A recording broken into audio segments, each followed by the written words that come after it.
Estamos, como lo anunciamos, con el doctor Luis Lamas Puccio. Doctor, buenas noches, bienvenido. ¿Cómo estás? Buenas noches. Para quienes no hemos sido formados en el derecho, ¿no?, escuchar estos audios ha implicado sorprendernos, asquearnos y decir que se vayan todos, ¿no? Lárguense. Pero claro, para alguien como usted que tiene formación jurídica, me imagino que la reacción es distinta, porque inmediatamente detecta dónde hay posibilidad de delito y de sanción. En parte sí, pero también yo soy un ciudadano común y corriente y vivo en alguna forma impactado por estas noticias. También soy yo ciudadano, pero por supuesto, le he dicho que se vayan todos. No tanto en esa línea de análisis, porque eso es un imposible. No se pueden ir todos, porque si se fueran todos habría que cerrar el Poder Judicial, el Parlamento, el Ejecutivo y todas las instituciones que son rectoras. Es una metáfora, simple y llanamente.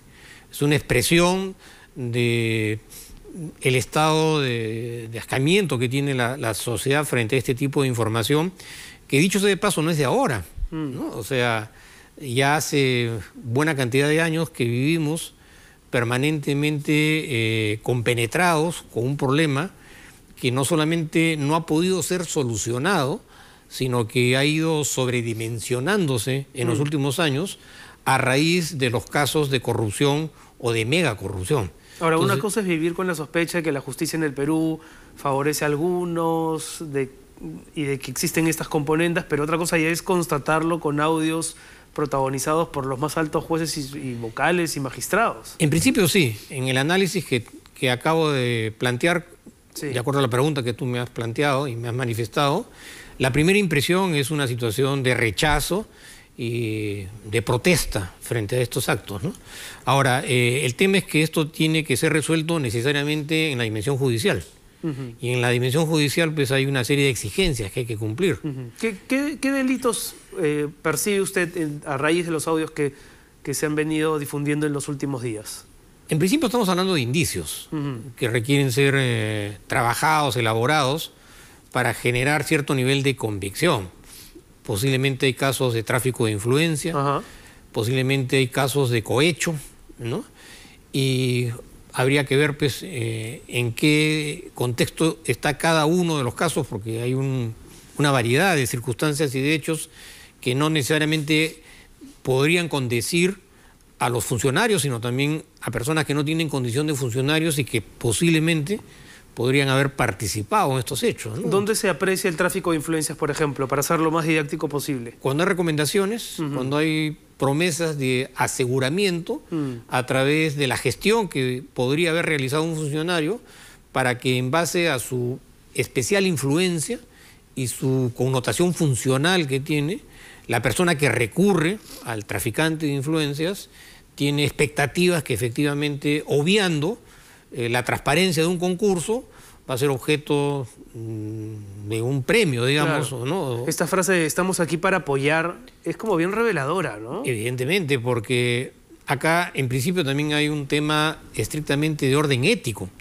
Un funcionario público, más allá del nivel que tiene, no puede prestarse a este tipo de conversaciones porque evidentemente, más allá si tienen o no tienen connotaciones penales o delictivas, hay un cuestionamiento de carácter ético respecto a la manera y la forma como tiene que comportarse un funcionario público, con mucho mayor razón cuando se trata de un magistrado, ¿no? O se trata de otro funcionario que tiene capacidad de poder dirimir, resolver en términos de resolución de un conflicto de carácter penal o civil o laboral, o en todo caso emitir su pronunciamiento para que una persona que ha cumplido ciertas exigencias pueda ganar un concurso y de esa manera lograr una plaza, ni más ni menos que para dirimir y para administrar justicia. Claro, no es cualquier puesto. No es cualquier puesto ni es cualquier decisión. Entonces, cuando ayer el juez Inostroza decía, sin ningún empacho, que aquí no hay delito, que dónde está el delito, pedía a los distintos periodistas que lo entrevistaban,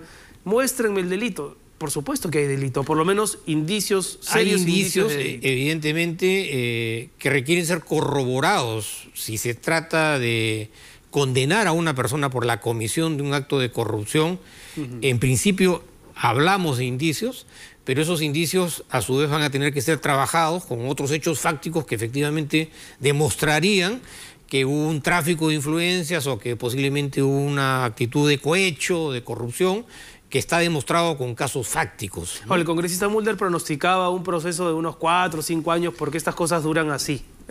¿Tanto tiempo demandará despejar la verdad de este tema? Yo creo que estamos al comienzo de una nueva dimensión de la corrupción en la que en este caso involucra directamente al Poder Judicial, y a pesar de que se ha implementado un nuevo Código Procesal Penal, dada la complejidad y toda la idiosincrasia burocrática que aún subsiste en la Administración de Justicia, estos procesos que debieron haber sido cortos se están convirtiendo en procesos largos que duran 2 o 3 años, dependiendo de una serie de circunstancias, coyunturas, porque estos casos de corrupción también tienen vinculaciones a una dimensión política, partidaria, dependiendo de las elecciones, de quiénes son elegidos, del próximo gobierno, de la conformación de las salas, de aquellos que integran el Parlamento o aquellos que van a integrar el Consejo Nacional de la Magistratura, van modificándose las coyunturas. Ahora, cuando estos personajes dicen,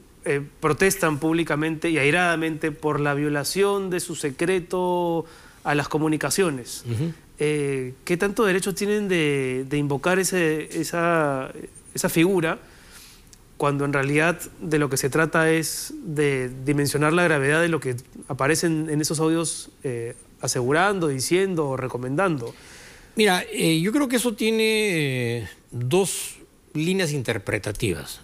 La primera, que evidentemente se hace de conocimiento público la forma, por decirlo menos, subrepticia o tenebrosa o corrupta como se manejan las relaciones en el vínculo de lo que significa la administración de justicia.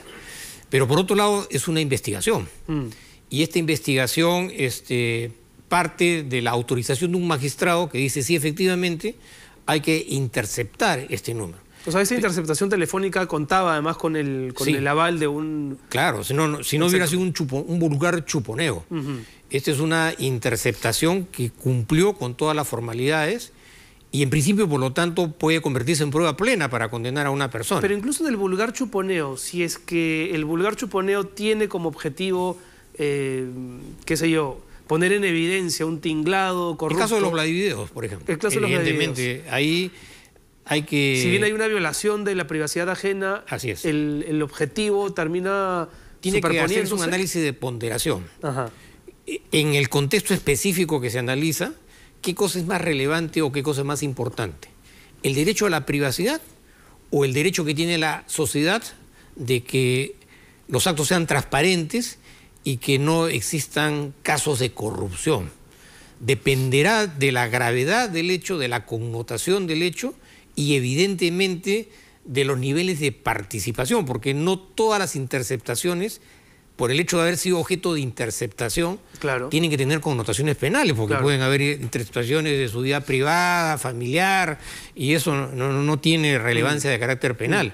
Tiene que ser específicamente en el caso en el que el juez autorizó la interceptación, porque si bien es cierto, la interceptación, digamos, tecnológicamente no tiene límites y se intercepta durante 1 hora, en el momento de la selección de lo que ha sido interceptado, tiene que estar, por lo menos así lo dice la jurisprudencia, en el marco de lo que el juez autorizó interceptar. Porque más allá de lo que el juez no autorizó, no tendría valor. Ajá. Usted hablaba hace unos instantes de la idiosincrasia burocrática. Cuéntenos un poco si las prácticas que se han puesto en evidencia en estos audios son rutinarias, normales en el ámbito de la justicia. ¿Así es como terminan operando los jueces, los vocales, los magistrados? Mira, con almuercitos, con chelcanito. Yo creo que lo que estamos viendo en estos días es una parte de la corrupción. Este es un problema omnipresente. ¿La peor o no es la peor? Es, digamos, la más alarmante por la condición mórbida de lo que se está viendo o escuchando, en el sentido de las palabras que se utilizan, los términos, las personas que utilizan esos términos y la forma tan espuria como se maneja el ejercicio de la función pública. Porque da rabia que uno tenga que aclimatarse a eso, que tenga que, no sé, vivir con la sensación de que así es la justicia, pues, y así se arreglan las cosas. Es que a veces esta información tiene que ser manejada de una manera bastante selectiva y rigurosa.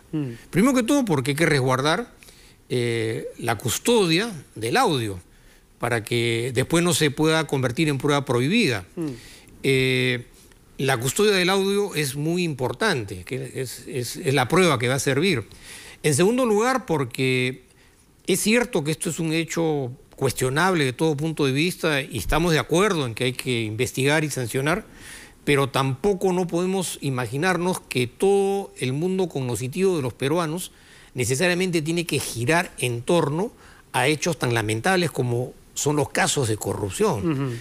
Hay magistrados que son corruptos, pero también hay magistrados que son ejemplares, son personas de una trayectoria intachable, o sea, no hay que generalizar. Eso sin duda. Lamentablemente, claro, pero desgraciadamente la gente ante el impacto, ¿no? solamente absorbe este tipo de noticias y generaliza. Como tú me acabas de manifestar hace unos instantes, había que se vayan todos. Que se vayan todos y cerrar todas las instituciones. Que se queden los buenos si es que están, por supuesto. Claro, pero no. ¿Usted ha tenido alguna vez contacto con alguno de los vocales o magistrados que han sido mencionados en estos días? Sí.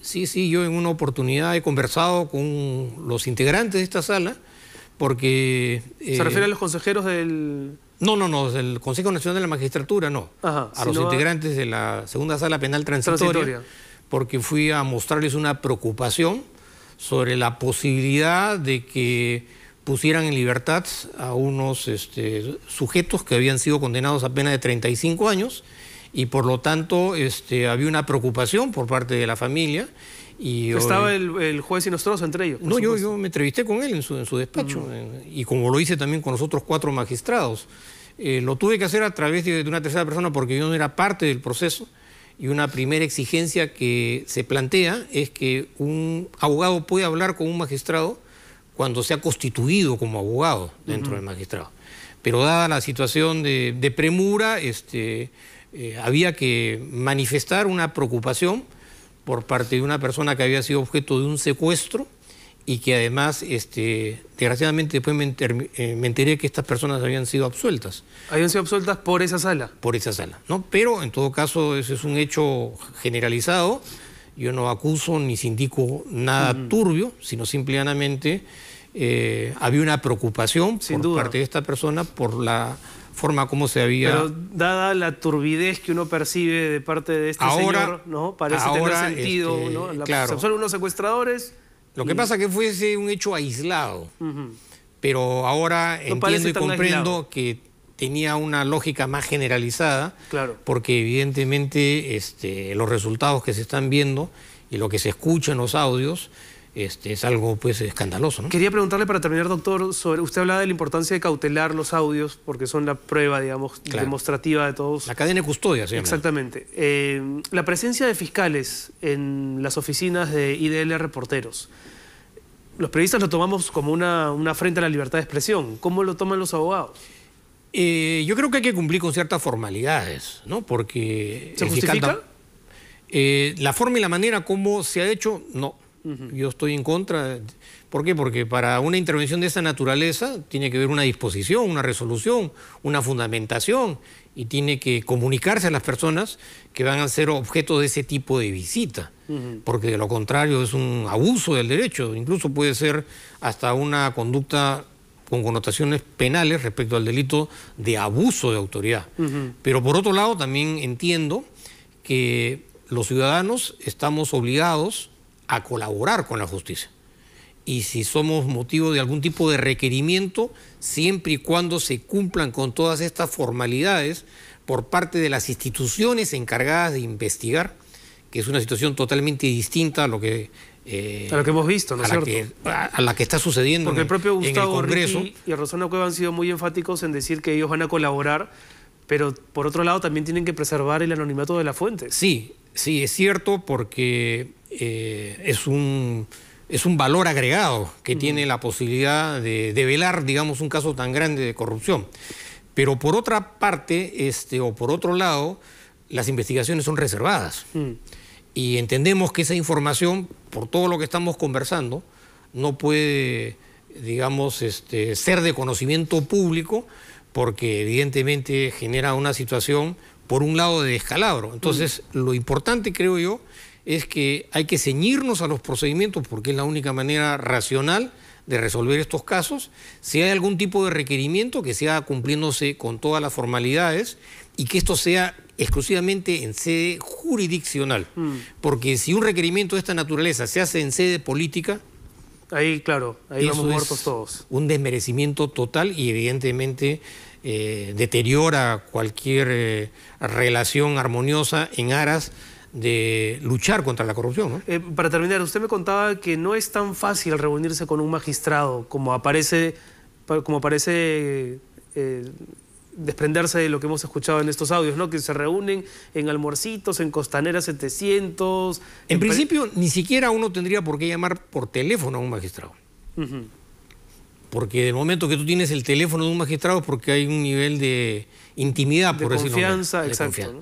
En segundo lugar, hay un procedimiento para hablar con un magistrado. O lo haces en la audiencia pública, todo el mundo escucha, se graba, te sometes al interrogatorio, al contrainterrogatorio, o de lo contrario tú pides una audiencia con un magistrado. Te anuncias, te inscriben, le consultan al magistrado en qué estado está la investigación, si ya ha habido vista de la causa. Pero lo que usted describe es de una formalidad que no tiene nada que ver con estos festines con vinito, ¿no? Claro, por eso te digo, ¿no? O sea, para eso está establecida esa formalidad, justamente para evitar todo este tipo de suspicacias, y no es aceptable de ningún punto de vista que para tratar un caso judicial te tengas que reunir en un restaurante con un magistrado. Exactamente. Porque en el momento... Mala combinación. Claro, evidentemente estás comiendo y hay un grado de confianza, intimidad, la broma, pones el licor, ya eso pues es de naturalizar cualquier